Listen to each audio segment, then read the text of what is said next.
Gold, trusted gold buyers. మీరు తాకట్టు పెట్టిన బంగారాన్ని విడిపించి ఈ రోజు ఉన్న మార్కెట్ ధరకు కొనబడను.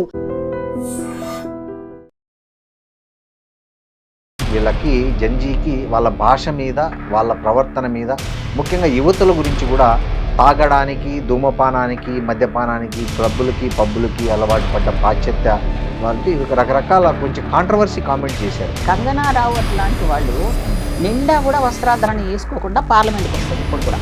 అవునా? అంతే కదా, ఏడేసుకుంటుంది, ఫుల్ గ్లౌజ్ ఏం వేసుకోదు. డ్రగ్స్ తాగి బానిసనయ్యానని ఆమె ఇంటర్వ్యూలోనే చెప్పిన మహా వ్యక్తి ఆమె. అంటే 60 ఏళ్ళు దాటిన ముసలోడైనా ఆమెకు చాలా ఎందుకు అందం కనబడుతున్నాడు అంటే ఆమె చూసే కళ్ళకు ఆయన నచ్చాడు కాబట్టి. బండి సంజయ్ గారు ఒక స్టేట్మెంట్ ఇచ్చారు. నెక్స్ట్ బీజేపీ తెలంగాణలో అధికారంలోకి వస్తే ప్రతి మహిళ బొట్టు పెట్టుకోవాలి, గాజులు వేసుకోవాలని కంపల్సరీ. మా మహిళలే ఎందుకు, మొత్తం మగోళ్ళంతా పెట్టుకోమనండి. అంత వివాదాస్పదంగా అయిన కొడుకును కూడా ఇంకా పెట్టుకొని కేంద్ర మంత్రిగా కొనసాగిస్తున్నారు అంటే, ఇప్పుడు రాముడి గుడిలో ఉన్నవి కూడా దోచుకొని తిన్నారు బీజేపీ వాళ్ళు. సిగ్గు లేదా వీళ్ళకి? ఇప్పుడు మీరు కాంగ్రెస్ ప్రభుత్వం తెలంగాణలో అధికారంలో ఉన్నారు. ఇక్కడ చాలామంది రెచ్చిపోయి మత విద్వేషాన్ని రెచ్చగొట్టేలాగా, ప్రాంతీయ విద్వేషాన్ని రెచ్చగొట్టేలాగా చేస్తున్నారు. ఎక్కడ కూడా కాంగ్రెస్ ప్రభుత్వము ఎవరి మీద కూడా యాక్షన్ తీసుకుంటూ కనపడుతుంది. ఈరోజు నలుగురు 4 రకాలుగా విడిపోయి, చెల్లెలు ఒక పార్టీ, బావమరుదులు ఒక పార్టీ. రేవంత్ రెడ్డి గారి సోదరులు తీసుకుంటేమో తెలియక 2-3 చేతులు మారినాయని ప్రస్తుతానికి పెండింగ్ పెట్టారు కూల్చకుండా. మరి ఈ మధ్యతరగతి కట్టుకుని ఇళ్లను కూల్చేది అమ్మాయితో మాకు ఓటు బ్యాంక్ రాజకీయాల కోసం మేము చేయటం లేదు. మీనాక్షి నటరాజన్ గారి మీద ఇక్కడ ఒక తుండ్రీ చేస్తుందనే విషయం బీజేపీ నేతలకు చేరవేసిందే ఇక్కడ కాంగ్రెస్ నేతలు అంటున్నారు. మీకు ఏమైనా ఎవిడెన్స్ వచ్చిందా? పార్టీలు మారో పార్టీలు మాట అంటారు. ఆ పార్టీల వాళ్ళు అని చెప్పే ఎదవలకి నేను చెప్పే మాట ఏంటంటే, ఒరే నేను పార్టీ మారింది అధికారంలో ఉన్న పార్టీలను వెళ్ళలేదురా నేను. ఇక్కడ 10 ఏళ్ళు దీన్ని మీ దగ్గరికి వచ్చిన మళ్ళీ తినమని ఇచ్చారా మంత్రి పదవి? అదే కదా నేను చెప్తున్నా. హాయ్, నమస్తే, వెల్కమ్ టు ఐటీ మీడియా. నేను మీ రొద్దం శ్రీనివాస్.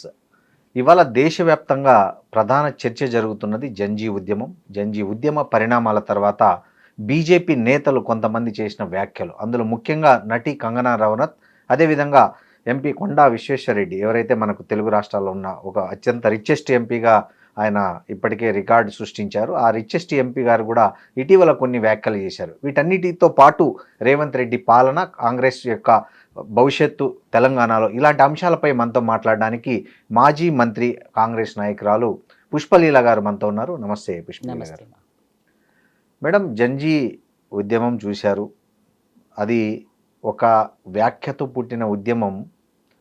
ఒక విద్యాశాఖ మంత్రి పదవికి రాజీనామా చేసే స్థాయికి అతి కొద్ది కాలంలోనే ఎఫెక్ట్ చూపించింది. చాలా ఇలాంటి ఉద్యమం జరిగిన తీరు, ఉద్యమకారుల పట్ల అక్కడి ప్రభుత్వం అనుకోండి, లేకపోతే పోలీస్ బలగాలు అందరూ చూశారు. ఇవాళ సోషల్ మీడియాలో చాలా నీచంగా బిహేవ్ చేశారు. ఈ పరిస్థితుల్లో ఎవరైతే మాజీ ఎంపీ బీజేపీ నాయకురాలు కంగనా రనౌత్ ఉన్నారో ఆమె కొన్ని వివాదాస్పద వ్యాఖ్యలు చేశారు. వీళ్ళకు పని పాటు లేదు, వీళ్ళకి జంజీకి వాళ్ళ భాష మీద, వాళ్ళ ప్రవర్తన మీద, ముఖ్యంగా యువతుల గురించి కూడా తాగడానికి, ధూమపానానికి, మద్యపానానికి, క్లబ్బులకి, పబ్బులకి అలవాటు పడ్డ పాశ్చాత్య వాళ్ళని రకరకాల కొంచెం కాంట్రవర్సీ కామెంట్ చేశారు. ఒక మహిళగా, ఒక మహిళ రాజకీయ నాయకురాలుగా మీరు దీన్ని ఎలా చూస్తారు అసలు? ఇప్పుడు కళ్ళు మసకబారిన వాడికి లోకమంతా అదే కనపడుతున్నట్టు ఆ క్యారెక్టర్ ఆమెది అదే.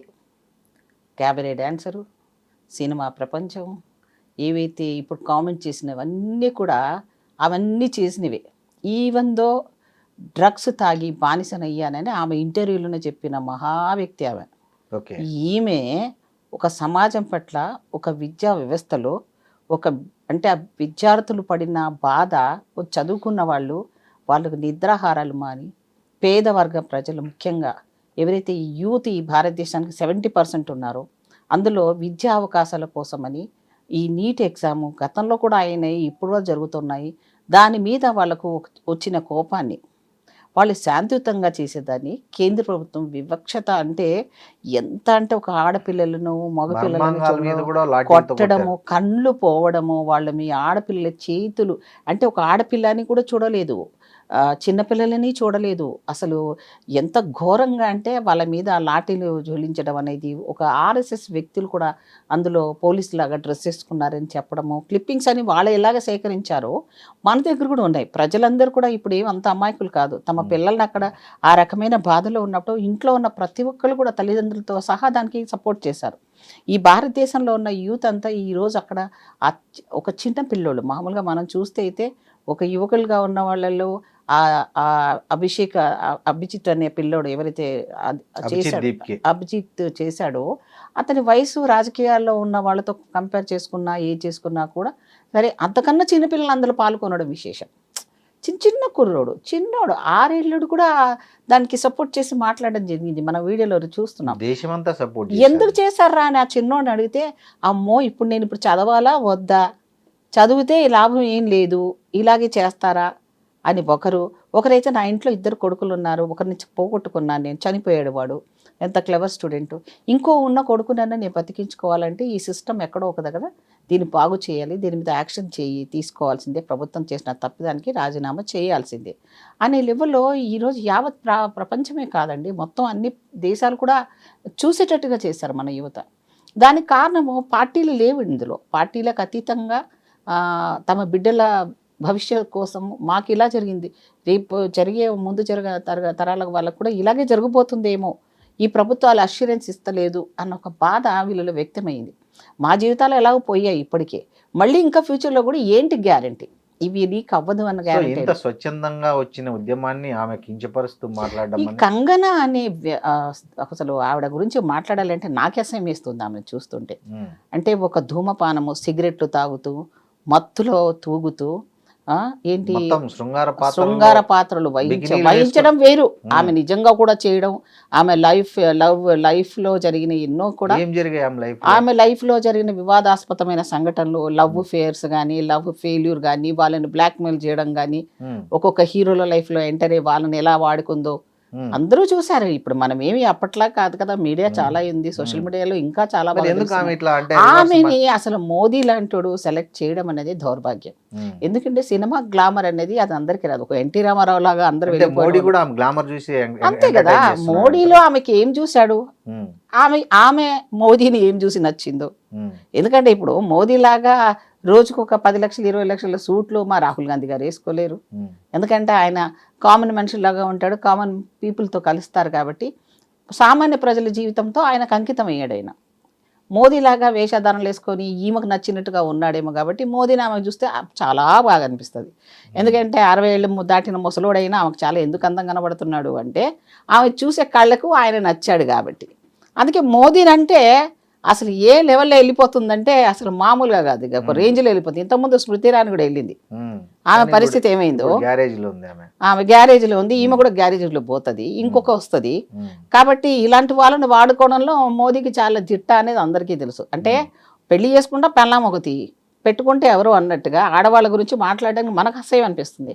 కానీ ఈ ఆడపిల్ల అయి ఉండి ఒక మాట్లాడే విధానం కానీ, బీజేపీ మహిళలంతా ఆయన ఒక యుగ పురుషుడు, ఆదర్శ పురుషుడు, ఆయనకి ఏ పురుషుడు కాదు, అదే శ్రీరాముని ఆయనే తీసుకొని వచ్చాడు యుగ పురుషుడు, లేకపోతే రాముని ఆయనే తీసుకొచ్చాడు. తెలంగాణ బీజేపీ ఇక దాన్ని ఏ మహిళా నేతలు కూడా ఆయన ఒక రాముణ్ణి ఒక హనుమంతుడి కంటే కీర్తించినట్లు అంతకంటే ఎక్కువ పిచ్చి ముదిరిపోయిందమ్మా, పిచ్చి ముదిరిపోయింది, బాగా పీక్లోకి వెళ్ళిపోయింది. కాబట్టి ఆ పీక్ను ఈ కాక్రోచ్ లాంటి పిల్లలు వాళ్ళ యొక్క తడాకా చూపించబట్టే ఆ మంత్రి పదవికి రాజీనామా. మీదే కదా ప్రభుత్వం కొన్ని పిచ్చాసుపత్రులు కట్టించచ్చు కదా అక్కడక్కడ, ఒక ఎర్రగడ్డ తప్ప ఉంది. ఉన్నాయి చాలా ఉన్నాయి, మనకు తెలిసింది హైదరాబాద్ కాబట్టి అది ఉండొచ్చండి.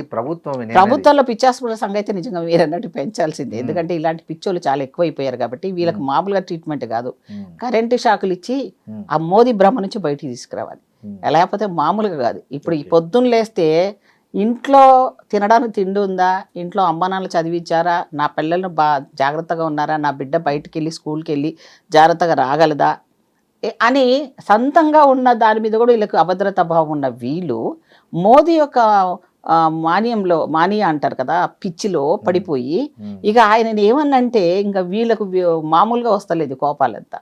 సో ఈ కంగనా లాంటి వాళ్ళు ఈ సినిమా వాళ్ళని సెలెక్ట్ చేసుకొని మాట్లాడుతూ ఉంటే అసలు రాహుల్ గాంధీ గారి గురించి ఎంతో అసహ్యంగా మాట్లాడింది. మాట్లాడినప్పుడు కూడా మాకు కొంచెం సభ్యత మాకు తెలుసు కాబట్టి, పొలిటికల్గా ఒక స్త్రీని గౌరవించే ఆచారం మాకుంది కాబట్టి, వాళ్ళకి అది లేదు కాబట్టి మళ్ళీ పేరుకు హిందూ సనాతనం అని చెప్తారు. కానీ ఎక్కడా మహిళలకు వాళ్ళు రెస్పెక్ట్ ఇవ్వరు. వాళ్ళ పార్టీలో ఎవరు కూడా అధ్యక్షుడి పోస్ట్ ఇప్పటిదాకా ఇచ్చింది లేదు. కాంగ్రెస్లో మీకు ఎంతమంది అన్నా మీకు అధ్యక్షురాలు అయిన వాళ్ళు ఉన్నారు కాంగ్రెస్లో. ఈ పార్టీలు చూపించమని ఒక్క మహిళా అధ్యక్షురాలు సనాతన అంటే తక్కువ మంది. బండి సంజయ్ గారు ఒక స్టేట్మెంట్ ఇచ్చారు. నెక్స్ట్ బీజేపీ తెలంగాణలో అధికారంలోకి వస్తే ప్రతి మహిళ బొట్టు పెట్టుకోవాలి, గాజులు వేసుకోవాలని కంపల్సరీ చేస్తా అన్నారు. ఎందుకు మహిళలే ఎందుకు, మొత్తం మగోళ్ళంతా పెట్టుకోమన్నాడు. అట్లే వాళ్ళు ఎట్లా పెట్టుకుంటున్నారు కదా. ఇక మహిళలు అంటే ఇక పెళ్లి చేసుకున్న వాళ్ళు, పెళ్లి కాని వాళ్ళకి అందరూ బొట్లు పెట్టేసి ఈ దేశంలో ఉండండి లేకపోతే సావండి అంటారేమో. అందుకని ఆ బండి సంజయ్ని వాళ్ళ కొడుకు ఆయన చేసిన వ్యవహారాలకి అలాంటి దౌర్భాగ్యులని నిజంగా కూడా చెప్తున్నాను. అంత వివాదాస్పదంగా అయిన కొడుకును కూడా ఇంకా పెట్టుకొని కేంద్ర మంత్రిగా కొనసాగిస్తున్నారు అంటే వాళ్ళకి ఏమాత్రము సభ్యత సంస్కారాలు ఉన్నాయి ఆ పార్టీకి. ఇప్పుడు ఆ సంజయ్ గారి కామెంట్ అమలు చేస్తే చాలా మంది హిందువులైనా హిందువులు కాకుండా అయిపోతారేమో. ఎందుకంటే అండి నాకు డౌట్ వచ్చింది. ఎందుకంటే ఎవరైనా మన భారతీయ సంస్కృతిలో భర్త చనిపోతే బొట్టు పెట్టుకోరు. అంటే ఇప్పుడు కొంతమంది పెట్టుకుంటున్నారు, కొంతమంది పెట్టుకోరు, గాజులు వేసుకోరు కదా. ఇప్పుడు అట్లాంటి హిందువులు భర్తలు చనిపోయిన ఆడవాళ్ళు బొట్టు పెట్టుకోలేరు, గాజులు వేసుకోలేరు అనుకో, అప్పుడు వాళ్ళు హిందువులు గారా? అంటే అదే వీళ్ళన్నీ కాంట్రవర్సీ చేస్తారు. ఇప్పుడు ఎప్పుడైతే ఉందో మనకు పాత సిస్టమ్ లోపల భర్త చనిపోతే సతీ సహగమనం అనే సిస్టమ్ ఉండింది. దాన్ని ఎవరు రూపమాపారు? సంస్కరణల ద్వారా మరి దాన్ని రూపమాపడం జరిగింది. బొట్టు అనేది స్త్రీకి పుట్టుక నుంచే వచ్చింది. అమ్మ నాన్నప్పటి నుంచే మనకు ఆ బొట్టు వాళ్ళు ఇస్తారు మనకి. కానీ భర్త అనేవాడు వచ్చిన తర్వాత ఏదో ఆ పూటకే వాళ్ళు లేనంత వరకు మన నుదుటి ఏం ఖాళీగా ఉండదు. వాళ్ళు ఉన్నప్పుడు హస్బెండ్గా ఉన్నప్పుడు నా భార్య అని ఆమోదించడానికి 10 మంది లోపల పెట్టినే ఒక బొట్టులాగా తీసుకుంటారు. అంతే తప్ప దాని మొత్తానికి తీయమని ఇప్పుడు కొంతమంది నినాదం చేస్తుంది బీజేపీ. అది వాళ్ళకి పని పాట లేదు కదా. ఏదైతే ప్రధానమంత్రి గారు ఈ దేశాన్ని మన ఓట్లేసి గెలిపించినప్పుడు ఏవైతే ప్రామిసెస్ చేశాడో, ఇన్ని వేల ఉద్యోగాలు ఇస్తానన్నాడు, రైతులకు సంబంధించింది ఎన్నెన్నో చేశాడు కదా. వాటిని డైవర్ట్ చేయడం కోసం ముస్లింలందరూ బురకా వేసుకుంటారు కదా, హిందువులందరూ బొట్టు పెట్టుకుంటే తప్పేంటి అనేది వాళ్ళ ఆర్గ్యుమెంట్. అరే బాబు, బురకా వేసుకుంటే ఏంది, బురకా వేసుకోకపోతే ఏంటి, బొట్టు పెట్టుకుంటే ఏంది, పెట్టుకోకపోతే దేవుడు అనేవాడు రేవంత్ రెడ్డి గారు చక్కగా అన్నాడు, దేవుడు అనేవాడు గుడిలో ఉండాలి. అవునా కదా? నీ మనసులో ఉండాలి, నీ ఇంట్లో పూజ చేసుకో. అంతేగాని గుడిలో ఉన్న దేవుణ్ణి కూడా తీసుకొని నువ్వు రాముడిని తీసుకొని ఎలక్షన్ పోయి రాముడే ఓడగొట్టాడు కదా. ఇంకంతకన్నా దౌర్భాగ్యం. ఇప్పుడు రాముడి గుడిలో ఉన్నవి కూడా దోచుకొని తిన్నారు బీజేపీ వాళ్ళు. సిగ్గు లేదా వీళ్ళకి? ఇంకా దేవుడి గురించి మాట్లాడతారు. ఏ జనాలు భక్తి భావనతో రాముడి గుళ్ళో డొనేషన్లు ఇచ్చారో వాళ్ళందరూ ఈరోజు హట్ అవుతున్నారు. వాళ్ళందరూ హిందువులు కారా? మరి ఏ సనాతన ధర్మంతో దాన్ని కాపాడవలసిన వీళ్ళు ట్రస్ట్ మెంబర్ల దగ్గర నుంచి ప్రతి వాళ్ళను కూడా పెట్టి ఒక మోదీని మాత్రమే తీసుకొని ఆర్ఎస్ఎస్ వాళ్ళను కూడా ఎంట్రీ చేయకుండా అన్నిటికీ నేనే అని చెప్పి చేసిన మోదీ మరి ఎందుకు ఓడిపోయాడు అక్కడ? ఇలాంటివన్నీ ఉన్నాయి. సో వీళ్ళు బొట్టు ఇవన్నీ మాటలు పెట్టేసి దేశాన్ని ఒక మౌఢ్యంగా, అంటే ఎక్కడో గ్లోబల్లో వెళ్ళాల్సిన మనని ఎలన్ మాస్క్ లాంటి గ్రహాంతవాసంలో వెళ్దాం అనుకుంటే వీళ్ళు బొట్లు, ఈ సనాతన ధర్మాలని చెప్పేసి మనని ఇందులోనే కొట్టుకొని చావండి అని చెప్పేసి ఈ దేశాన్ని ఇంకా వెనుకబడుతున్న దేశంగానే ఉంచడానికి కుట్ర ఇది. ఇంకోటి చేవెళ్ళ ఎంపీ గారు కూడా ఒక మాట అన్నారు, జంజీ ఉద్యమకారులు ఉద్దేశించి ఇండియా పోలీసులు కాబట్టి జస్ట్ లాఠీ. ఇంకోటి చెప్పాలి నేను, కంగనా రావత్ లాంటి వాళ్ళు నిండా కూడా వస్త్రాధరణ వేసుకోకుండా పార్లమెంట్కి వస్తుంది ఇప్పుడు కూడా. అవునా?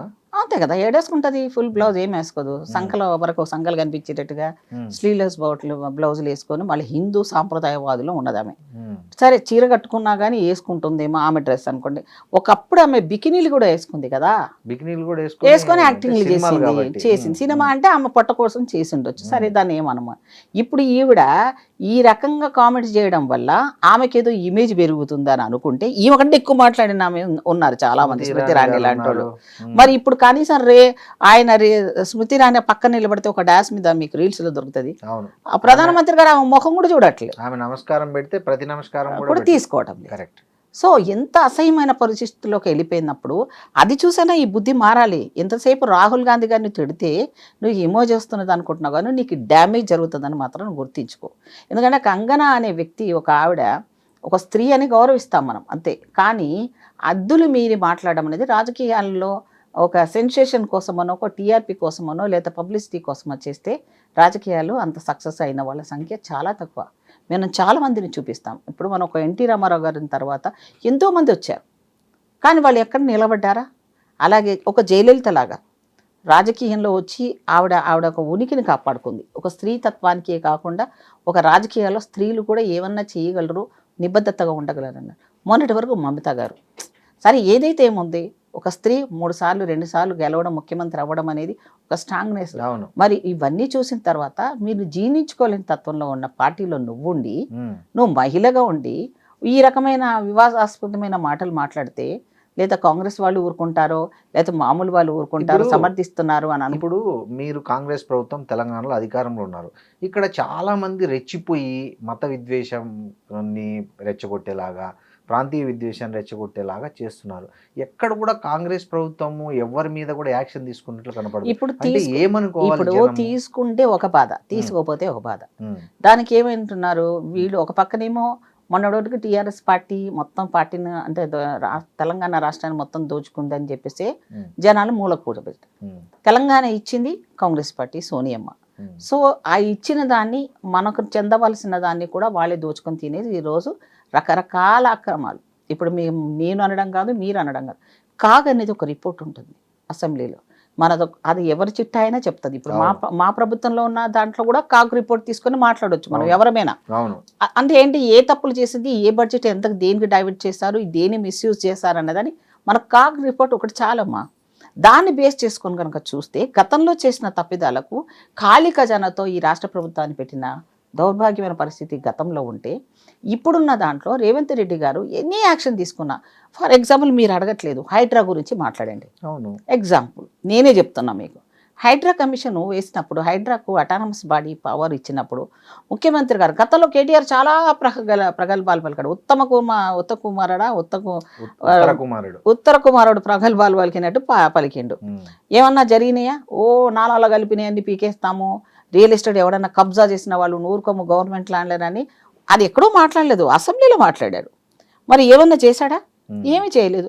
మరి చేయకపోగా వాళ్ళ దగ్గర డబ్బులు తిని వాళ్ళ అన్ని కోట్లాది రూపాయలు సంపాదించుకొని ఈరోజు 4 రకాలుగా విడిపోయి, చెల్లెలు ఒక పార్టీ, బావమరుదులు ఒక పార్టీ, నేను ముందాను దాన్ని బావ ఒక సైడు, బావమరుది ఒక సైడు, ఆ మధ్యలో ఇద్దరి మధ్యలో ముగ్గురు మధ్యలో నలిపోయినారు కేసీఆర్ గారు ఒకవైపు. సో ఇవన్నీ చూసిన తర్వాత రేవంత్ రెడ్డి గారు చేసిన పరిపాలనలో ఈ లోటుపాట్లను సరిదిద్దడానికే సమయం ఎక్కువ పడుతుంది. కానీ హైడ్రా మీద చాలా ఆరోపణలు వచ్చాయి. అయితే అతన్ని తొలగించమని ఇప్పటికి చాలా సార్లు చెప్పింది.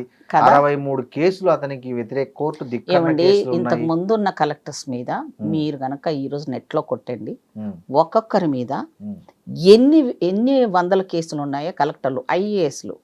మీరు వాళ్ళకి నేను పేర్లు చెప్పను, ఈ కబ్జాదారులను లేకపోతే కాంది సిక్కుల ల్యాండ్స్ అన్ని కబ్జా చేయించారనో, దాంట్లో కేసీఆర్ గవర్నమెంట్లో ఎక్కువ జరిగినాయి.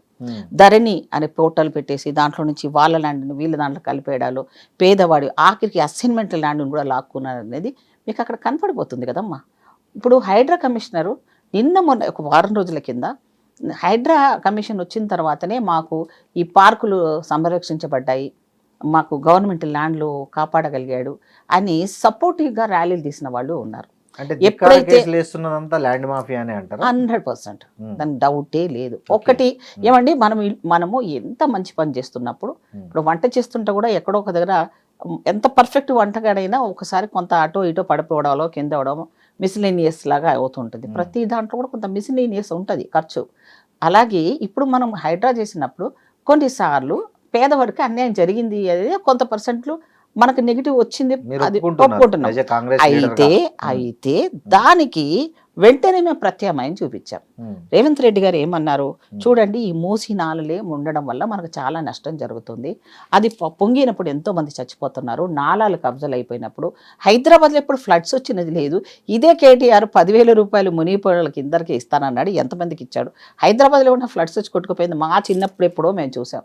మరి ఆ మహానుభావుడు ఏమన్నా చేశాడు? అప్పుడు మంచినీళ్ళు చేస్తానన్నాడు, హుస్సేన్ సాగర్ నీళ్ళంతా తాగడానికి ప్రయోజనకరంగా చేస్తానన్నాడు, ఏమన్నా చేశారా? ఇప్పుడున్న హైడ్రా ఏం చేస్తుంది, కొన్ని వేల ఎకరాలు ప్రభుత్వాన్ని దోచుకొని ప్రైవేటు వ్యక్తుల కబ్జాలకు వెళ్ళినా, అది ఎమ్మెల్యే అన్న కానివ్వండి, మంత్రులు కానీ, ఏ పార్టీ కానివ్వండి, మా పార్టీ నీ పార్టీ ఏ లేదు, ఎవరు తప్పు చేసినా వాళ్ళ మీద యాక్షన్ తీసుకుంది. కాంగ్రెస్ పార్టీలో ఎవరు వచ్చిన పేర్లు మనకి ఎందుకండి, ఎగ్జాంపుల్ అంటే జనాలకు తెలుస్తుంది చెప్పండి. ఒక కాంగ్రెస్ పార్టీ వాళ్ళ మీద ఇప్పుడు మా ఎవరు రేవంత్ రెడ్డి వారి సోదరుల మీద వాళ్ళు ఇల్లు కట్టుకున్నారు అక్కడ నాలాల మీద కట్టుకున్నారని, లేకపోతే ఇంకో కొంతమంది ఫామ్ హౌస్లు కట్టుకున్నారని, ఇలాంటివన్నీ చాలా వచ్చినాయి. వస్తే వాళ్ళు ఏమన్నారు, వాలంటీర్గా బయటకు వచ్చి ఒకవేళ మాకు అది కనుక ప్రూవ్ చేస్తే మేము తెలియకుండానే మాకు చాలా మంది ఇప్పుడు మూడు సార్లు మారిపోయిందండి, చేతులు మారిపోయినా కొనుక్కుంటే అది మంచిదే అనుకుంటున్నాం. అప్పుడు పర్మిషన్ ఇచ్చిన అధికారులకు కూడా తప్పే ఉంటది కదా, అలా జరిగినే ఉన్నాయి. అయితే దానికి ఏదైతే పూర్ పీపుల్ ఎవరైతే ఉన్నారో ఈ రేకులు షెడ్లు వేసుకున్న వాళ్ళు కానీ పిల్లలు ఆ మధ్యలో రీల్స్లో మనం చూసినప్పుడు మనకు కూడా బాధ వేస్తుంది కదా. సో దానికి రేవంత్ రెడ్డి గారు ఏమన్నారంటే ఏవైతే అలాంటి వాళ్ళకి అన్యాయం జరిగిందో వాళ్ళందరికీ మేము హౌసింగ్ అలాట్మెంట్ చేస్తాం. వాళ్ళ డాటా అంతా తీసుకున్నారు, ఫోన్ నెంబర్స్ అన్ని తీసుకున్నారు. హౌసింగ్ అలొకేషన్లో వీళ్ళకి ఎక్కడెక్కడ వాళ్ళ ఆప్షన్ కూడా ఇచ్చి ఎక్కడ ఉండాలనుకుంటే అక్కడ ఇల్లు అలాట్మెంట్లు ఇస్తామని ప్రామిస్. ఇక మధ్యతరగతి వాళ్ళు కొంతమంది లోన్ తీసుకొని కట్టుకున్న వాళ్ళు చాలా ఇబ్బంది పడ్డారు. వాళ్ళకు కూడా ఎంతో అంత ఫెసిలిటీ ఇచ్చి మళ్ళీ వాళ్ళకి రీబ్యాంకింగ్ లోన్. నేను అనేది ఇక్కడ రేవంత్ రెడ్డి గారి సోదరులు తీసుకుంటేమో తెలియక 2-3 చేతులు మారినాయని ప్రస్తుతానికి పెండింగ్ పెట్టారు కూల్చకుండా. మరి మధ్య తరగతి కట్టుకుని ఇళ్లను కూల్చేశారు. అదే కదమ్మా ప్రభుత్వం కూల్చేశారు. అదే కదా దానికేమో చెప్పాడు కదా మీకు ప్రత్యామ్నాయం చూపిస్తున్నాడు చేయాలి కానీ వడ్డండి మనకు ఉండేది 5 సంవత్సరాల కాలం. ఈ 5 సంవత్సరాల కాలంలో ప్రత్యామ్నాయం అంత తొందరగా చేయనప్పుడు కుదరలేనప్పుడు కొన్నిసార్లు చెప్తాను కదా కొంత మంచి జరుగుతున్నాడు, కొంతవరకు సైడ్ లో డ్యామేజ్ జరుగుతూ ఉంటుంది. మనం గెస్ట్ చేయం, ఇది తీస్తున్నప్పుడు అది క్రాక్ వస్తుంది, పెద్ద డ్యామేజ్ అవుతుందని మనం ఊహించాం కదా, అంత టెక్నికల్గా ఎక్స్పర్ట్స్ ఎవరు ఉండరు. అలాగే ఈ విషయంలో కూడా అలాగే జరిగింది. కానీ ప్రభుత్వంలో చాలా వరకు ఎవరో కబ్జాదారులు ఉన్న వాటిని కొన్ని ఏళ్ల నుంచి అనుభవిస్తున్నాడు నిర్దాక్షిణంగా వాటిని తీసుకొని పార్కులు కానివ్వండి ఎలాంటి మంచి మంచి భూములన్నీ కూడా కాపాడి ఇచ్చడం జరిగింది. ఆయన వ్యక్తిగత ప్రయోజనం ఏముందండి, యాజ్ ఏ గవర్నమెంట్ అపాయింటెడ్ అయినప్పటికీ కూడా అటానమస్గా అంటే ఆయన నిర్ణయంకి ముఖ్యమంత్రి గారి ఫోర్స్ కానీ పార్టీ మీద పార్టీతో సంబంధాలు కానీ ఏవీ లేకుండా మీకు ఏది కరెక్ట్ అనిపిస్తే మీరు అన్ని ప్రూఫ్స్ అన్నీ తీసుకొని కరెక్ట్గా ఉన్నదని మీకు అనిపిస్తే మీరు చెయ్యండి. ఒకవేళ అలాంటి దాంట్లో ఏమైనా ఇబ్బందులు వచ్చినా దానికి మళ్ళీ ప్రత్యామ్నాయం చేయండి అనేది ముఖ్యమంత్రి గారు ఆదేశం. ఇది క్లిస్టల్ క్లియర్ అండి, ఎక్కడ అది మా తమ్ముడు ఉన్నాడా వాళ్ళ తప్పుడు ఉన్నాడా. మరి అదే ఇప్పుడు ప్రతిపక్షాలు ఏమంటున్నాయంటే ఎంఐఎం కాలేజీని ముట్టుకోరు, మీరు చెప్తున్న ఈ సీఎం బంధువులు ముట్టుకోరు, మిగతా పేదలు అయితే తెల్లారేళ్ళకి కూల్చేస్తారు. ఏమండి మేము కూడా రాజకీయాలు చేయాలండి, రాజకీయాలు చేయకుండా కుదురుతుందా చెప్పండి. అయ్యో లాలూచి ఏముందండి మాకు, వాళ్ళు బయట వినండి పేదవారితో మాకు నష్టం చేయాలన్న ఉద్దేశపూర్వకంగా జరిగిన సంఘటనలు కాదు. ఎంఐఎంతో మాకు ఓటు బ్యాంక్ రాజకీయాల కోసం మేము చేయటం లేదు. మేము ఎంఐఎం కూడా ఏం చెప్తున్నాము, ఒకవేళ నాగార్జున లాంటి వాళ్ళది కూడా మేము యాక్షన్ తీసుకున్నప్పుడు సినిమా హీరో అయినప్పటికీ కూడా మీరు ఈ హైడ్రాలో వారికి ఇచ్చిన మ్యాప్ని ఏమైనా మార్చినట్టుగా ఉంటే కోర్టు నుంచి తీసుకొని డెఫినెట్గా వాళ్ళ మీద యాక్షన్ తీసుకోండి అని చెప్పారు. ముఖ్యమంత్రి గారి దగ్గరికి వెళ్ళి మేనేజ్ చేయడం వల్ల అది ఆగిపోతుందని కాదు, అది తప్పు అని ప్రూవ్డ్ అయితే అది ప్రజలకు ఆల్రెడీ వెళ్ళిపోయిందండి. ఇప్పుడు మీ నేత రాహుల్ గాంధీ గారు బుల్డోజర్ గవర్నమెంట్ అని బీజేపీని రోజు విమర్శిస్తారు, యూపీలో కావచ్చు రకరకాల చోట్ల. మీరు ఇప్పుడు ఖమ్మంలో అదే పని చేశారు, హైదరాబాద్లో హైడ్రా పేరుతో అదే పని చేస్తున్నారు, బుల్డోజర్ గవర్నమెంటే నడిపిస్తున్నారు. అంటే వేరియేషన్ ఎక్కడ కనిపిస్తుంది జనాలకు? ఇప్పుడు హైడ్రా కమిషనర్ గారు ఏదైతే ఆయన మీద అన్ని కేసులు పెట్టి కోర్టు ఆయనని తీసేయమని అన్నప్పుడు కూడా ఇప్పుడు కోర్టుల మీద ఉన్న ఆయన మీద ఉన్న కేసులు ఆయన వ్యక్తిగతమైన కేసులు కావు కదా, అవును వ్యక్తిగతంగా వేసింది కాదు కాబట్టి ఆయన మీద ఉన్న కేసులు ఇప్పుడు కనుక ఒకవేళ తొలగించమని ఆర్డర్లు అయితే న్యాయ వ్యవస్థలో చాలా వరకు ఫెసిలిటీ ఉంటుంది. మళ్ళీ మనం ఎక్స్ప్లెనేషన్ ఇవ్వాలి. ఆయన ఏంటంటే ఈ పనుల దాంట్లో కొన్నిసార్లు అటెండ్ అవ్వకపోవడం కూడా ఒక తప్పుగా తీసుకున్నారు. అంటే అటెండ్ అవ్వాలి కదా కోర్టు ఇచ్చిన. మీరు ఆనెస్ట్గా చెప్పండి, గుండెల మీద చేసుకొని చెప్పండి, కాంగ్రెస్ మార్కు పరిపాలన తెలంగాణలో సాగుతోందా లేకపోతే ఒక వ్యక్తుల మార్కు మీద ప్రభుత్వం నడుస్తుందా? ఇక్కడ అన్ని పార్టీలు ఏమో కానీ మా పార్టీకి నేషనల్ పార్టీ ఏది ఏ చిన్న తప్పైనా అప్పుడున్న కాంగ్రెస్ లాగా ఊరికనే ప్రసక్తి లేదు. ఇప్పుడున్న సోనియా గాంధీ గారు లెవెల్ నుంచి రాహుల్ గాంధీ గారు, ప్రియాంక గాంధీ గారి ముగ్గురు కూడా మాకున్న సీనియర్స్ సెంట్రల్ లెవెల్ ఉన్న వాళ్ళందరూ కూడా చాలా కీన్ అబ్జర్వేషన్ ఉంది. సో మాకు వ్యక్తి అనేవాళ్ళు ముఖ్యం కాదు, ఇక్కడ పార్టీ ఎవరు ఆదేశిస్తే ఆ పని కంపల్సరీగా పాటించాల్సింది. మన ఇష్టాలకి ఇక్కడ తావు లేదు. కాబట్టి నేషనల్ లెవెల్లో ఉన్న ఐసీసీ నుంచి ఏ ఆర్డర్ అయినా తీసుకొని చేయాల్సింది. అంతెందుకు ఇప్పుడు ముఖ్యమంత్రి గారు ఢిల్లీలో నిన్న మొన్న కూడా వెళ్ళారు. ఎందుకు వెళ్తున్నారు? ఏది చేయాలన్నా వితౌట్ చర్చించకుండా చేయడానికి కాదండి. వీల్లేదు. మీనాక్షి నటరాజన్ గారి మీద ఇక్కడ ఒక తుమ్రీ కేసు ఉందనే విషయం బీజేపీ నేతలకు చేరవేసింది ఇక్కడ కాంగ్రెస్ నేతలు అంటున్నారు మీకు కదా. ఏమైనా ఎవిడెన్స్ వచ్చిందా? వాళ్ళే చెప్పారు కదా. వాళ్ళు చెప్తే పేరు మీరు ఇవ్వమనండి. ఎంక్వైరీ చేశారు కదండి, మీరు బాబు, ఇంటర్నల్ ఎంక్వైరీ కూడా చేశారు కాదు, కదా. లేదు మాకు కాంగ్రెస్ అని వాళ్ళు చెప్పితే మీరు నమ్మితే మీరు నమ్మొచ్చు కాదు, మీ పార్టీ అఫీషియల్ గా ఇంటర్నల్ ఎంక్వైరీ కదా చేసింది. కదా. అది ఎంత తుస్సు కేసు అనేది కూడా తెలిసింది కదా. తుస్సు కేసే, కానీ ఆ తుస్సు కేసుని తీసుకుపోయి ఎవరు ఇచ్చారా వాళ్ళకి? ఇచ్చినా సరే ఉమ్. మేమేమంటున్నాము, ఆవిడ ఏమనింది, అది ఎంత చిన్నదైనా సరే అది మనం క్లియర్ చేసిన తర్వాతనే నాకు పోస్ట్ ఇంపార్టెంట్ కాదని ఆవిడని అంత నిష్పక్షపాతంగా ఉండే వ్యక్తి ఆవిడ.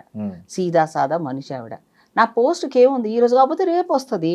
దాని గురించి ఒక అలిగేషన్తో తీసుకోవడం కూడా నాకు వద్దని కూడా ఆవిడ కూడా చెప్పింది. సో రాహుల్ గాంధీకి అత్యంత లెవెల్లో దగ్గరగా ఉండి ఫ్యామిలీతో అటాచ్మెంట్ ఉండి ఒక గాంధీ గారి స్ఫూర్తితో నడిచే వ్యక్తి ఆవిడ. మహోన్నత వ్యక్తి ఆమె. ఆమెలాగా ఇలా మళ్ళీ ఎవరు కూడా రారేమో నాకు తెలిసి. గాంధీని కూడా చూడలేము కానీ కానీ ఇప్పుడు ఇక్కడున్న ఇప్పుడున్న తెలంగాణలో దళితులకు, ముఖ్యంగా దళిత సామాజిక వర్గానికి న్యాయం జరుగుతోందా, జరిగిందా? ఉన్న మంత్రులకి గౌరవం ఉంటుందా? ఇప్పుడు చూడండి, మనం చూసాము పేపర్లు ఇసిరి కొట్టడం ప్రెస్ మీట్లలో. వాళ్లకు జిల్లా ఇన్ఛార్జి మంత్రులైనా కూడా అక్కడ ఏమన్నా జరిగితే కనీసం ఆహ్వానం కూడా ఎవరు అందకపో- కేసీఆర్ గారు పక్కన జరిపినట్టు మంత్రిగా ఉన్న సోషల్ వెల్ఫేర్ మంత్రిగా ఉన్న ఆయననే నువ్వు జరగవయ్యా అన్నట్టు చేశారా మా వాళ్ళు ఏమన్నా? అంటే మీకు వాళ్ళకి తేడా ఏంటి అని. మా దగ్గర ఎవరైనా జిల్లాలో ఎప్పుడు కూడండి స్థానికత మీద ఉండే లీడర్షిప్ లో చాలా గొడవలు ఉంటాయి. విత్ ఇన్ ద పార్టీ ఉంటాయి. అది చంద్రబాబు నాయుడు పార్టీలైనా ఉంటది, జగన్ పార్టీలైనా ఉంటాయి, బీజేపీ పార్టీలో నిన్న మనం కొట్టుకున్నారు. ఒక దళితుని మీద సోఫా మీద కూర్చున్నాడు అని చెప్పేసి రీల్స్ లో నేను చూశాను. అంటే సోఫా మీద కూర్చోవద్దా? కూర్చున్నందుకే బీజేపీ పార్టీలో ఎలా కొట్టారంటే అలా కొట్టారు. అంటే ఇప్పుడు మనకి దళితుల మీద ఎప్పుడు జరుగుతున్నది, అంబేద్కర్ గారు అంతకుముందు ఊహించుకున్నాడు కాబట్టే ఇది రావద్దనే మాకు ఒక రిజర్వేషన్ విధానాన్ని పెట్టబట్టే మేము పుష్పలి లాంటిది ఒక మంత్రి కాగలిగింది, ఒక ఎమ్మెల్యేలు కాకపోతే మాకు సామాజికంగా, రాజకీయంగా, ఆర్థికంగా సామాజిక న్యాయం దొరకట్లేదు. ఆర్థికంగా కూడా మేము వాళ్ళతో పోటీ లెవెల్లో ఇప్పటికీ లేకపోయాము. సో ఒకవేళ మేము మా ఉనికి కోసం వ్యక్తిగతంగా మా ప్రమోషన్లో మేము కొద్దిగా హైలైట్ అయ్యామంటే జీర్ణించుకునే వ్యవస్థగా ఇంకా ఈ సమాజము మారలేదు. అది అన్ని పార్టీలో ఉంది, మీ పార్టీతో సహా అన్ని పార్టీలో కాంగ్రెస్ ఉన్నప్పటికీ పార్టీతో సహా. అన్ని పార్టీలో ఉన్నప్పటికీ కాంగ్రెస్ పార్టీలో రేవంత్ రెడ్డి గారు వచ్చిన తర్వాత ఏబిసిడి వర్గీకరణ విషయంలో నేను గతంలో ఒక సాంఘిక సంక్షేమ మంత్రిగా ఉండి ఇదే ఎంఆర్పి ఉద్యమంలో పనిచేసి ఆ బిల్లును 2 సంవత్సరాలు నా చేతితో నేను అసెంబ్లీలో పాస్ చేసిన తర్వాత తిరిగి దాని మీద మా సోదరులు పిల్లు వేయడం వల్ల అది చాలా రోజు డిలే అవ్వడం జరిగింది.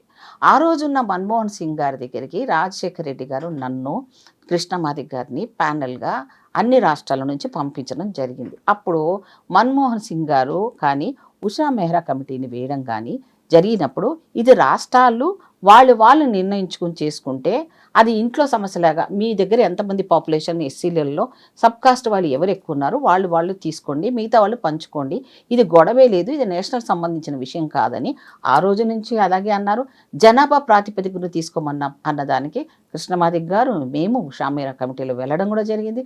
జనాభా పరంగా చూస్తే మాదిగలు ఇక్కడ ఎక్కువ ఉన్నారు కాబట్టి మాదిగలకు న్యాయం జరగాలని అసెంబ్లీలో ఉన్న ఆ రోజున్న చంద్రబాబు నాయుడు గారి దగ్గర నుంచి అన్ని పార్టీలు రెజల్యూషన్ పాస్ చేసి ఆ ఏబిసిడి వర్గీకరణకు మద్దతు చెప్పడం జరిగింది, కేసీఆర్తో సహా. ఆ తర్వాత అందరూ దాన్ని మళ్ళీ మర్చిపోయినప్పటికీ రేవంత్ రెడ్డి గారు ఖచ్చితంగా ఇది చెయ్యాలి, ఇక ఇప్పుడు జరగకపోతే ఎందుకు జరగదు, ఎందుకు అంటే ఎస్సీలకు న్యాయం జరిగిందంటే ఇందిరమ్మ కాలం నుంచే జరిగిందేమో.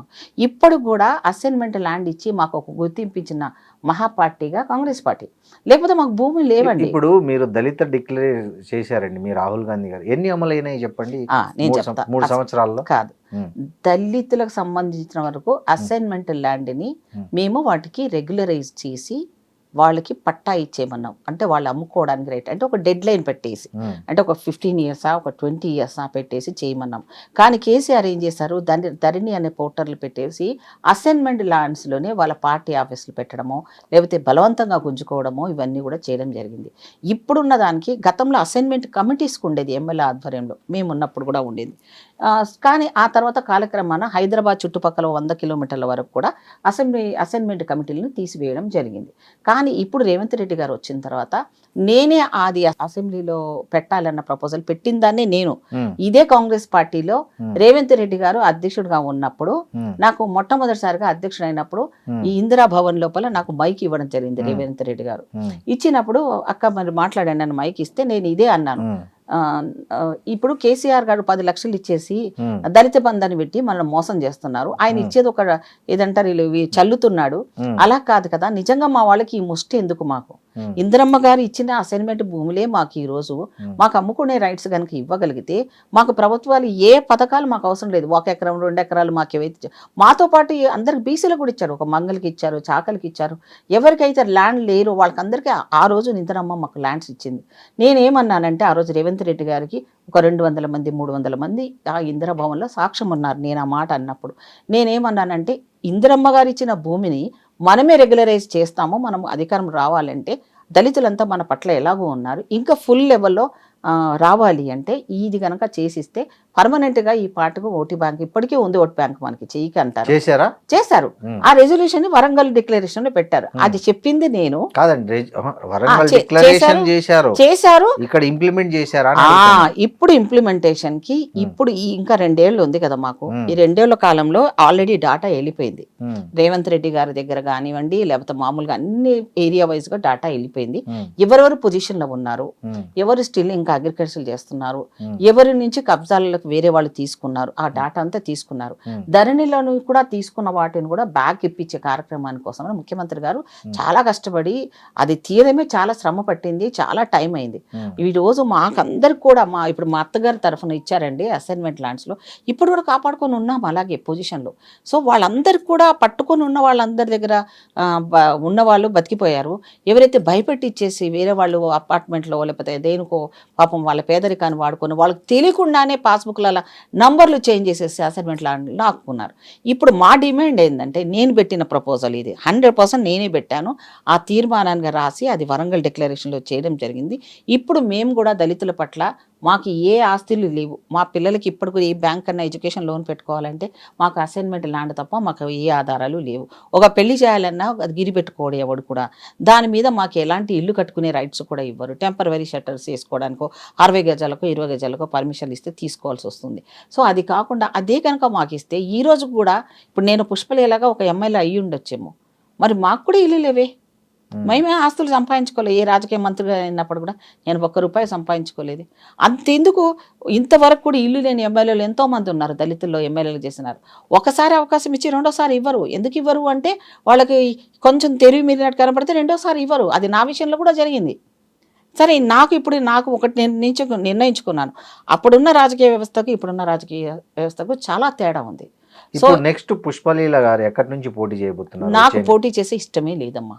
ఎందుకంటే ఈ సిస్టాన్ని ఇప్పుడు మార్చాలంటే ఇంకో 100 సంవత్సరాలు వెళ్ళాలి మనం, దానికి అందరి తప్పు ఉంది. సో మీరు రాజకీయాల నుంచి విత్డ్రా సస్తే గానీ నేను చచ్చిపోతే గానీ రాజకీయాలు వదిలిపెట్టాను.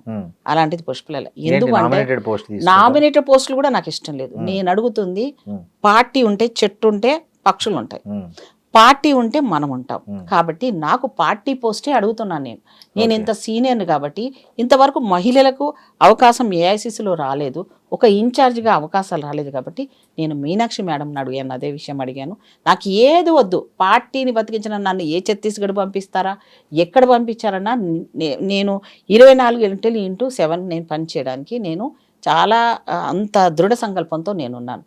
నన్ను కొంత పార్టీలు మాట అంటారు. ఆ పార్టీల వాళ్ళని చెప్పే ఎదవలకి నేను చెప్పే మాట ఏంటంటే, ఒరే నేను పార్టీ మారింది అధికారంలో ఉన్న పార్టీలకు వెళ్ళలేదురా, నేను అధికారము లేనప్పుడు పార్టీలకు వెళ్ళాను. 2 పార్టీలు అంటే చంద్రబాబు నాయుడు గారు ఆయన చేసిన మిస్టేకే అనుకోండి, నాకు చేసిన అన్యాయం జరిగింది అనుకోవాలి. అప్పుడున్న రోజుల్లో నన్ను ఒక ఉద్యోగం చేసే మహిళను కొత్త వాళ్ళకి అవకాశం ఇస్తే నేను అప్లై చేస్తే ఆయన నా టాలెంట్ గుర్తించి నాకు ఇవ్వడం జరిగింది, మంత్రి కూడా చేయడం జరిగింది. కానీ మళ్ళీ నాకు తిరిగి టికెట్ ఇవ్వడంలో అన్ని దుష్టశక్తులు ఆయనను ప్రభావితం చేయబట్టి. ఒక్క దుష్టశక్తి పేరు చెప్తారా ఇప్పుడు?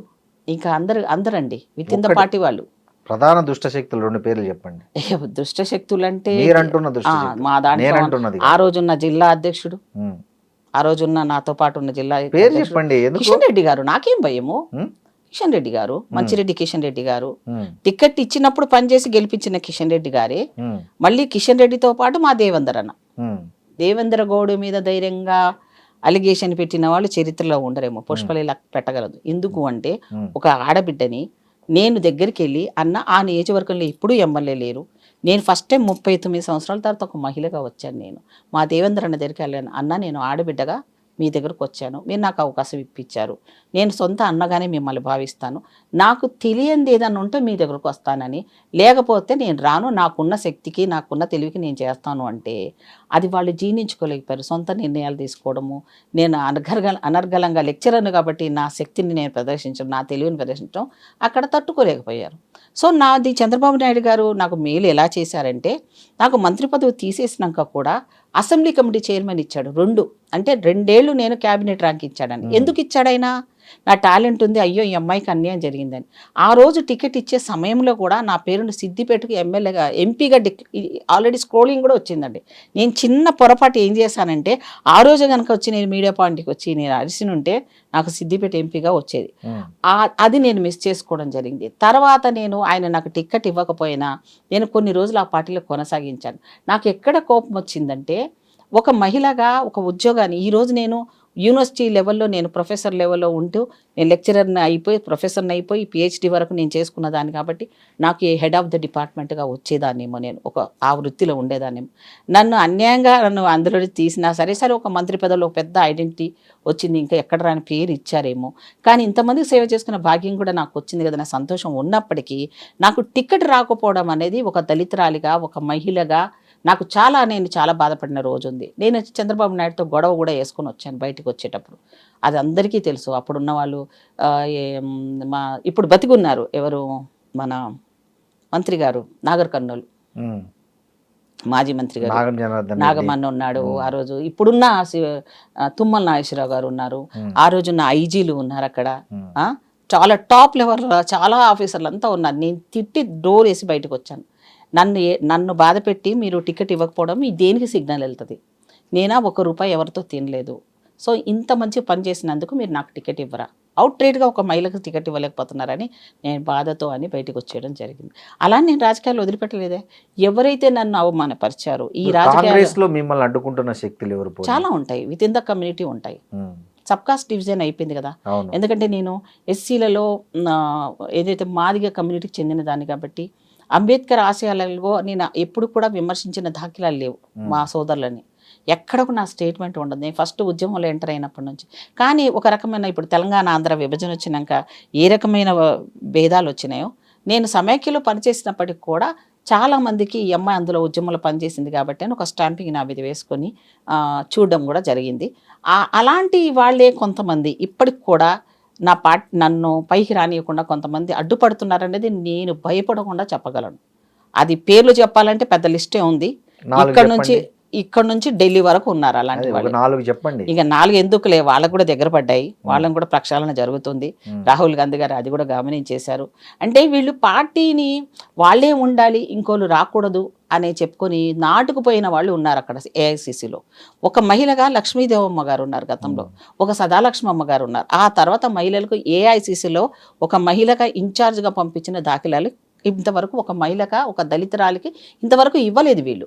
నా పాయింట్ ఏంటంటే, అంతగా ఓడిపోయిన వాళ్ళని ఏఐసిసి మెంబర్లుగా వేసిస్తున్నారు, ఓడిపోయిన వాళ్ళని అన్ని పోస్టులలో వేసుకుంటున్నప్పుడు మరి నాకున్న ఎక్స్పీరియన్స్కి ఒక మంత్రిగా 2 రాష్ట్రాల్లో చేసిన దానికి నాకెందుకు ఇవ్వరు అనేది నేను అడుగుతున్నాను.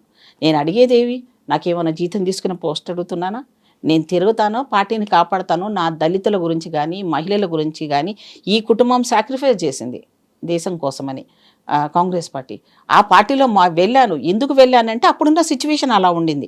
ఫర్ ఎగ్జాంపుల్ నేను కాంగ్రెస్లో రాహుల్ 2005లో చేరినప్పుడు ఏమైంది, చంద్రబాబు నాయుడు గారు నాకు టికెట్ ఇవ్వకపోయినా నేను కంటిన్యూ కొన్నాళ్ళు ఉన్న తర్వాత నన్ను కాదని నాన్ లోకల్ని తీసుకొచ్చి అక్కడ పెట్టాడు, నర్రా రవికుమార్ అనే వ్యక్తిని.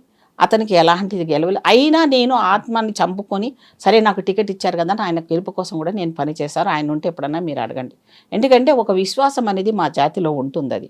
సో అది చేశాను. ఆ తర్వాత నాకు నచ్చలేదు. ఆ తర్వాత కేసీఆర్ గారు నన్ను పిలిచారు వాలంటరీగా. ఆయనే ఫోన్ చేశాడు నాకు. ఫోన్ చేసి అమ్మ నువ్వు రా అన్నాడు. వెళ్ళాను.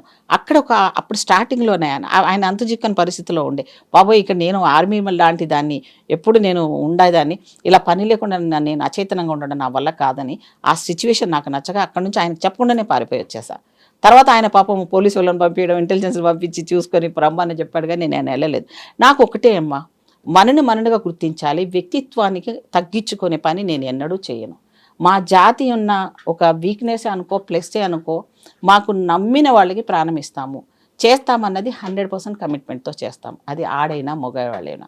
కానీ మాకు లౌక్యం ఉన్నదా, లౌక్యం లేదా, ఈ క్రిమినాలిటీ, రాజకీయాల్లో క్రిమినలే కావాలి కదా, అది మాకు రాదు. కాబట్టి మేము ఈ రోజు వరకు కూడా ఇప్పుడు ఈ పరిస్థితిలో ఉన్నాం. ఈ పుష్పలీల అనేది ఈ రోజు సమాజానికి ఎదురొడ్డి బతుకుతున్నది. రాజకీయాలలో ఉండకూడదని ఎన్నో రకాలుగా నా మీద ప్రెషర్ పెట్టినా నేను మాత్రం రాజకీయాలు ఖచ్చితంగా ఉంటానన్న. క్లియర్ గా చెప్పండి, వచ్చే ఎన్నికల్లో కాంగ్రెస్ పార్టీకి ఎన్ని సీట్లు రాబోతున్నాయి? 100% మేమే వస్తాం. అధికార పక్షం లేక అరే మీరు ఎట్లా అనుకోండి డిసైడ్ చేస్తే అవతల వాడు వినడానికి సంతోషపడే డైలాగ్ ఏమో కానీ మాకు మాత్రం 100% మేమే వస్తున్నాం. ఎందుకు? దానికి అనేక కారణాలు. ఒకటి, వీళ్ళు ఏవైతే ప్రాజెక్టుల పేరుతో ఎన్ని వేల కోట్ల రూపాయలు తినేశారో. ఏం చేశారు మీరు 2-3 సంవత్సరాలు? రాహుల్ గాంధీ గారు వెళ్ళి ఆ కాళేశ్వరం దగ్గర ఏటీఎం పెట్టి ఏటీఎం లా వాడుకున్నారని అన్నారు. 3 సంవత్సరాలు అయింది మీకు పవర్ ఇచ్చి. అదే కదా, మీ చేతిలో ఉన్న అధికారాన్ని ఎతకపోయి కేంద్రం చేతిలో పెట్టారు. బాబోయ్ వినండి బాబు, చెప్పండి. ఇప్పుడు కాంగ్రెస్ పార్టీ యాక్షన్ తీసుకుంటే, ఒకటి, వీళ్ళ మీద ఎన్ని ఆరోపణలు, మా దగ్గర అన్ని చట్టాలు ఉన్నాయి, ఉన్నప్పటికీ మేము చేద్దామంటే మమ్మల్ని కావాలని వ్యక్తిగతంగా మమ్మల్ని డ్యామేజ్ చేయాలని హరీష్ రావు పొద్దున్న లేసే అరవడాలు కదా. మేము అందుకొని పూర్తి సాక్ష్యాలు, మరి హైదరాబాద్ బాధితులు కూడా రోజు అరుస్తున్నారు కదా, మేము వాళ్ళని ప్రక్షాళన అంటే వాళ్ళకి సంబంధించిన ప్రత్యామ్నాయం మేము చేస్తున్నాం. అది మీరు అడగకండి, ఇంకా ఆయన కోర్టులో ఆయన తేల్చుకుంటాడు. అది గవర్నమెంట్ లెవెల్లో చేర్చుకుంటామా? లేదండి, మీరు అన్న పాయింట్ లో మా కార్యకర్తలు కూడా అడుగుతున్నారు. వాళ్ళని తీసి లోపలేసి ఉంటే చక్కగా అయిపోయేవాళ్ళు. ఎందుకు చేయలేదు అంటే, కాంగ్రెస్ పార్టీలో ఉన్న ఒక మంచి అనుకోండి, మైనస్ కూడా అనుకోండి, వెంటనే చేసిన పని చెప్పుకోము మేము, పబ్లిసిటీలు చేసుకోము మేము. యాక్షన్ తీసుకోవాలంటే రేవంత్ రెడ్డి గారికి స్టార్టింగ్ లో పాపము ఒక అధ్యక్షుడిగా ఉండి, ఆ తర్వాత ఒక ముఖ్యమంత్రి కావడానికి ఏదైతే గ్యాప్ పీరియడ్ లో జరిగిన చాలా టైంలో ఏమేమి జరగాల్సినవి అన్నీ జరిగినప్పుడు కొంచెం ప్రెషర్ ఎక్కువైంది. అయినప్పుడు ముందు తెలంగాణలో పార్టీని ఎలా తీసుకురావాలన్న దానికి పాపం కాన్సన్ట్రేషన్ ఎక్కువ చేయాల్సి వచ్చింది, ఎక్కువ టైం కేటాయించాల్సి వచ్చింది. ఇప్పుడున్న పనిలో 24 గంటల్లో 18 గంటలు పాపం అన్నిటినీ ఆయనే శాఖలు 4-5 పెట్టుకొని దాని వెనకాల పడి ఉన్నారు. ఇప్పుడు వాళ్ళు విద్యాశాఖ మంత్రిగా పనిచేసిన వాళ్ళు కూడా గతంలో ఎన్ని లీకేజీలు చేశారో, కేటీఆర్ ఉన్నప్పుడు గ్లోబరీనా ఇప్పుడు యాక్షన్ తీసుకోమంటారు కదా, మీరు యాక్షన్ తీసుకోమంటారు అంతే కదా. పర్వాలేదండి. ఇప్పుడు ఈ రోజే కాదండి, అప్పుడు చేస్తుంటే ఏమనే వాళ్ళు, అయ్యో ఆయన ఇన్ని పథకాలు పెట్టారు, అన్ని చేశారు కాబట్టి ఇచ్చారు కదా, చేద్దాం అంటున్నాం కదా, 100% చేస్తారు. చేయకపోతే ఇప్పుడు ఇంకా 6 months ఉంది కదా, మళ్ళీ లోకల్ బాడీస్ వస్తున్నాయి. ఇప్పుడు ఎలక్షన్ ఉంటుందండి, మేము రాజకీయాలలో ఉన్నాం, రాజకీయాలు కూడా చూసుకోవాలి, చెక్ అండ్ బ్యాలెన్స్ చేసుకోవాలి, చూసుకోవాల్సిందే, బ్యాలెన్స్ చేయాల్సిందే. ఎప్పుడు ఏ నిర్ణయం తీసుకోవాలనేది చాలా బాగా కాంగ్రెస్ పార్టీకి తెలుసు. వాళ్ళలాగా ఇప్పుడు ఏంది, కోట్లాది రూపాయలు సంపాదించుకున్నారు, ఆ ఇంట్లో పంచాయతీలన్నీ ఒక ఆవిడ పార్టీ పెట్టింది, ఆవిడ వచ్చింది, ఆవిడ వెనకాల మేము ఉన్నామని మమ్మల్ని బదలాం చేయడము, ఆమెకి ఇంతవరకు కూడా ప్రజాదరణ వచ్చింది ఎంత ఉందో చూస్తూనే ఉన్నాము. ఈ లోపల ఆ బావమరిదిల మధ్యన పంచాయతీలు నడుస్తున్నాయి, నేను ముందు పోతానా నువ్వు పోతానా. సరే, వీళ్ళ తప్పుల గురించి మనం చేద్దామంటే ఆల్రెడీ ఏవైతే ఉన్నాయో ఏమంటారు లీకేజ్లు అయినాయి కదా, ఫోన్ ట్యాపింగ్వి, వాళ్ళందరినీ తీసుకుని జైల్లో వేయడం కూడా జరిగింది. వాళ్ళ మీద యాక్షన్లు జరుగుతున్నాయి. వాళ్ళు వాలంటరీగా ఆటోమేటిక్గా రాసి ఇచ్చారంట, ఇట్లా మంత్రి గారు చెప్తే చేశాము, ముఖ్యమంత్రి గారు చెప్తే చేశాము అప్పుడు ఉన్నదని. సో అధికారులు అయ్యి ఉండి కూడా వాళ్ళని అంత చక్కగా చెప్తున్నారు. ఇప్పుడు కొన్నాళ్ళలోనే షార్ట్ పీరియడ్లోనే ఎలక్షన్ ముందే జరగబోతుంది. నేను చెప్తున్నాను 100%. రేవంత్ రెడ్డి గారు దేని గురించి బాధపడ్డు, భయపడ్డు. ఇంకోటి మా కాంగ్రెస్ పార్టీ కూడా ఆ రకంగా అధికారమే పరమావధిగా కోసమో అని కూడా ఏమి చూడదండి. ప్రజలకు మొత్తం పేపరు తో సహా మొన్న ప్రజెంటేషన్ ఇచ్చాం.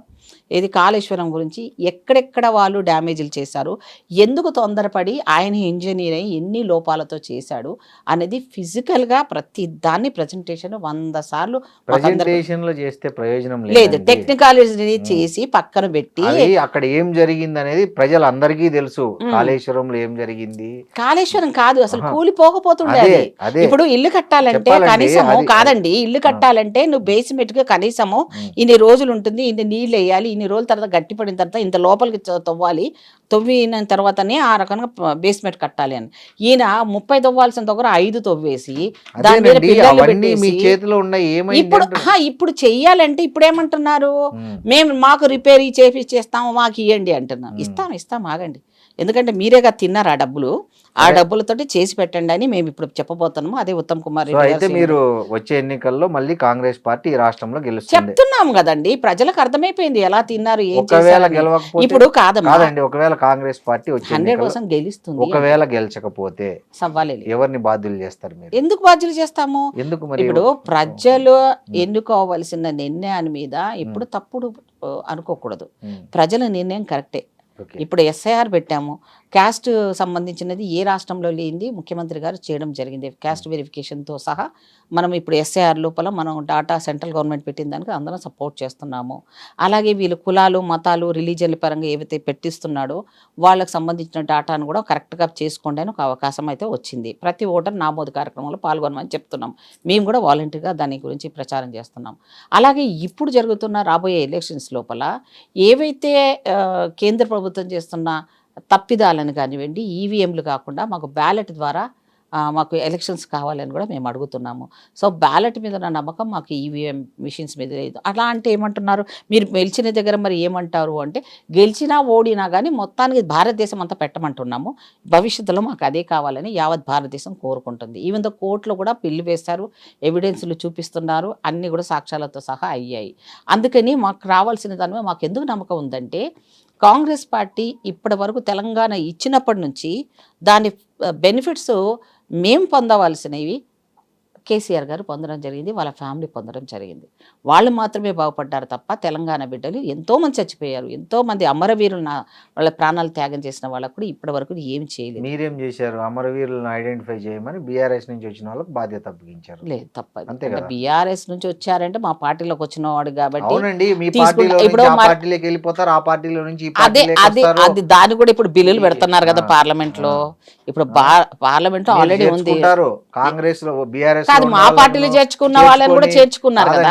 మళ్ళీ మంత్రి పదవులు ఇస్తారు వాళ్ళకే. అదే వాళ్ళ తప్పు మీద చేశారు. ఎన్ని అవినీతి అది నేను ఆరోపణలు తప్పు ఉన్నా చేశారని అంటున్నాను. వాళ్ళనే continue కాదండి, చేస్తారు. అది ప్రజలు కూడా వాళ్ళు దీన్ని- అక్కడ కాందిశీకుల ఏమండి? భూములు కబ్జా చేసినా మీరు వాళ్ళని కంటిన్యూ చేస్తారు. ఏం మాట్లాడతారు? నేను ఏమంటున్నానంటే, కాంగ్రెస్ కల్చర్ కాంగ్రెస్ కాదు చెప్పాల్సింది, మీరు కేంద్రంలో చెప్పండి ఫస్ట్.